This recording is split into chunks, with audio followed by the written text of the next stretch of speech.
સુખડી બનાવી મમ્મી? સિંગ પાક બનાવ્યો બેટા. સિંગ પાક. હા, સિંગદાણાની સુખડી એ કહેવાય, સિંગ પાક એ કહેવાય, જે કેવું એ કહેવાય. બરાબર. ઉપવાસમાં ખવાય ને એવું, સ્ટોર કરાય ને એવી મસ્ત સુખડીઓ. બરાબર. કેવી રીતે બનાવી? હેડ શીખવાડું તને. હેડો. એનું આજે સિંગ પાક બનાવવાનો. એક વાટકી મેં સિંગદાણા લઈ લીધા.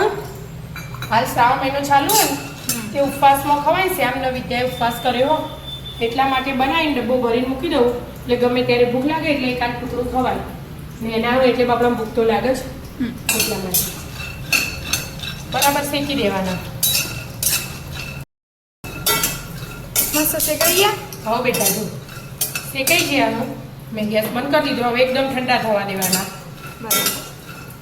એમને એમ ઠંડા થવા દો. હા, ઠંડા કરીને ફોતરાય કાઢી દીધા. હા, ફોતરા કાઢી દીધા. હવે દળી લેવાના. એમાં જો આટલી બદામ લીધી અમે અને આટલા કાજુ બધું હાથે દળ દેવાનું એકદમ ઝીણું. ઘીમો શેક્યું નહીં એ ચાલે. થોડું હોય ને એટલે ચાલે, ના શેકીએ તો. પીસાઈ ગયું. હા જો એકદમ મસ્ત પીસાઈ ગયું. કોરું કોરું આ સિંગદાણામાંથી નીકળવાના ને તેલ એવી રીતે પીસવું પડે. બરાબર. હા, એટલે થોડી વાર પીસીને ચાલુ બંધ કરવાનું. હવે આપણે ને આ એક વાટકી અને આટલી ઊણી રાખીએ જો ઘીની. એટલી ઊણી હોય ને તો ચાલે. જેમ કે સિંગદાણા એ ઓઇલ વાળા હોય ને એટલે ઘી ઓછું હોય ને તો ચાલે. અને લેવું હોય તો એને આખી વાટકી લેવાની. બરાબર. એક થોડીક જ ઊણી. એટલું ઘી લીધું. ઘી ગરમ થવા દો. ઘી ગરમ થઈ ગયું? હા જો ઘી ગરમ થઈ ગયું. ગોળ એડ કરી દીધો મેં. ગોળ એક વાટકી લીધું હતું. બધું ઓગળવા દેવાનું. ગોળ ઓગળી ગયો? હા, અને ગોળ ફૂલવાય માંડ્યો. બહુ ફૂલવા નહીં દેવાનું. જો થોડો ફૂલવા માંડ્યો ને આટલું મેં ટોપરાનું છીણ લીધું હો, એક નાની વાટકી. એને પહેલાં એડ કરી દેવાનું. આપણે ટોપરાનું છીણ શેક્યું નહીં ને એટલે આ ગોળમાં સરખું મિક્સ થઈ જાય એટલા માટે. બરાબર. હવે ગેસ ધીમો જ રાખવાનો. અને જે આપણે બનાવ્યું તો ભૂકો કાજુ બદામના સિંગદાણાનો એ એડ કરી દેવાનો.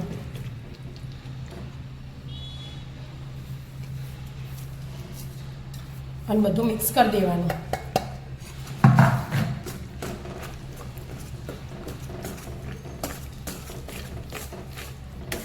હમણાં બધું એક રસ થઈ જશે કે?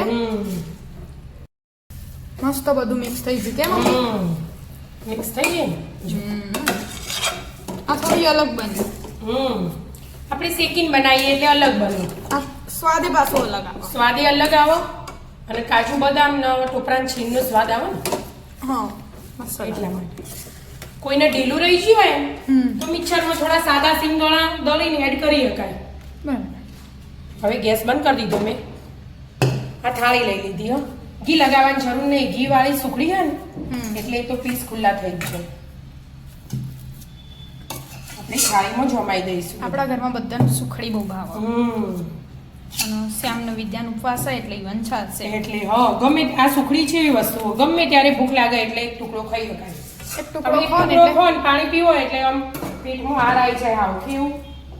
અને સિંગદાણાને બહુ સારું આમ હેલ્ધી કહેવાય નાના છોકરાઓ માટે તો. બરાબર. એટલે શેકી બનાવે એટલે ઉધરસ ના થાય. મસ્ત પાથરી દો બધું. એક હલકું કરી દો લેવલ. બધું વાટકી ફેવરી દેવાની મસ્ત.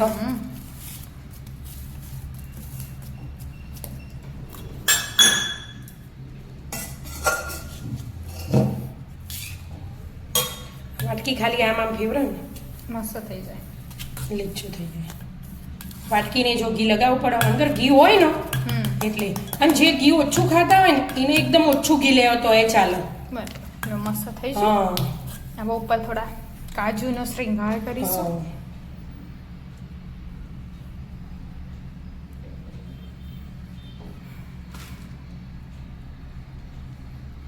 અને ઠંડી થવા દેવાની. પછી પીસ પાડીએ. પીસ ગરમમાં પાડી દેવાના અને સુખડી ઠંડી થઈ પછી કાઢવાની. બરાબર. એટલે એકદમ મસ્ત થઈ જાય. બધી દબાઈને આમ એટલે નીચે પડી ના જાય. કાજુ અંદર સેટ થઈ જાય. મસ્ત સુખડી બની. હવે પીસ પાડી અને ઠંડી થવા મૂકી દઈએ. આ ગમે તેટલા દિવસ સુધી સ્ટોર કરવી હોય ને તો થાય. આના કશું ના થાય. તમે અઠવાડિયું 15 દિવસ એમના એમ જ રહે. બરાબર. પીસ પાડી દીધા હતા ને થોડો ટાઈમ થયો કે ઘડીક વાર ઠંડી થવા દીધી. મસ્ત સુખડી બની મસ્ત તૈયાર થઈ મજાની જઈ. ફરાળી સુખડી બનીને તૈયાર. ગમે ત્યારે ખવાય એવી રીતે. આપણા શ્યામુભાઈ કેવું હોજે કોઈ બધા હાથે અત્યારે વહેલા વહેલા ખાવું પડે ને એટલે બધા સુખડી ખાઈ લેશે. પછી સ્કૂલ જશે ને સાંજે ખાશે. મસ્ત મજાની સુખડી જરૂરથી ટ્રાય કરજો મિત્રો. શ્રાવણ મહિનો ચાલે જ છે. બધા ઉપવાસ કરતા જ હોય.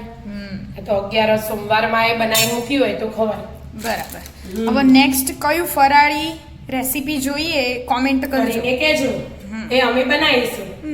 જે વધારે વધારે કોમેન્ટ કોમેન્ટ હશે એ બનાવીશું અમે. બરાબર. આવી જાઓ બધા સુખડી ખાવા માટે. હા, જો મિત્રો અમારા વિડીયો ગમતા હોય તો લાઈક શેર અને સબસ્ક્રાઇબ કરજો. રાધે રાધે.